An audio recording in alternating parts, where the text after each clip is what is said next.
Hi, నేను మీ GK. Welcome to TS3 news. ఆకాశంలో అరుదైన ఖగోళ అద్భుతాలను వీక్షించేందుకు ఆసక్తి ఉన్న వారికి రేపు ప్రత్యేకమైన రోజు. ఒకే రోజు 3 ప్రధాన ఖగోళ సంఘటనలు చోటు చేసుకోనున్నాయి.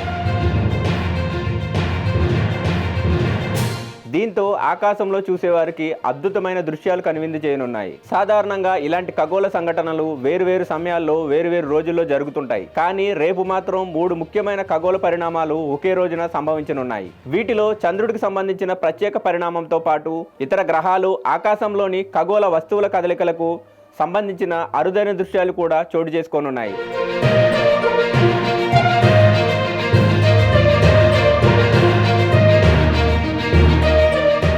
ఈ కారణంగా ఖగోళ శాస్త్రవేత్తలు, ఆస్ట్రానమీపై ఆసక్తి ఉన్నవారు ఈ రోజున ప్రత్యేకంగా గమనిస్తున్నారు. ముఖ్యంగా రాత్రి ఆకాశాన్ని పరిశీలించే వారికి ఈ పరిణామాలు ఆసక్తికరంగా ఉండనున్నాయి. అయితే నగరాల్లో కాంతి కాలుష్యం ఎక్కువగా ఉండడంతో కొన్ని దృశ్యాలు స్పష్టంగా కనిపించకపోవచ్చు. వీలైనంత వరకు తక్కువ కాంతి ఉన్న ప్రాంతాల నుంచి ఆకాశాన్ని పరిశీలిస్తే మరింత స్పష్టంగా వీక్షించే అవకాశం ఉంటుంది. అంతేకాదు, ఇలాంటి ఖగోళ సంఘటనలు మన విశ్వం ఎంత అద్భుతమైనదో మరోసారి గుర్తు చేస్తుంటాయి. కోట్ల కిలోమీటర్ల దూరంలో ఉన్న గ్రహాలు, నక్షత్రాలు, చంద్రుడి కదలికలను శాస్త్రవేత్తలు నిరంతరం పరిశీలిస్తూనే ఉంటారు.